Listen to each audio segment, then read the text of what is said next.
The Lord be with you. And with your spirit. A reading from the Holy Gospel according to Luke. Glory to you, O Lord. Mary said, "My soul proclaims the greatness of the Lord. My spirit rejoices in God my Savior. For he has looked upon his lowly servant. From this day all generations will call me blessed. For the Almighty has done great things for me, and holy is his name. He has mercy on those who fear him in every generation. He has shown the strength of his arm. He has scattered the proud in their conceit.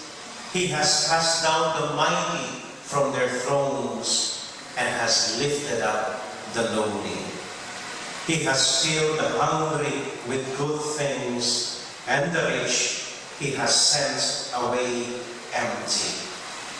He has come to the help of his servant Israel, for he remembered his promise of mercy, the promise he made to our forefathers, to Abraham and his children forever."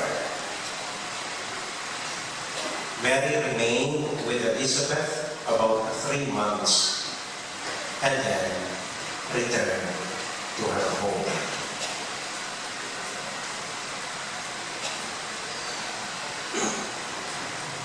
My dear friends, the good news of our salvation. Praise to you,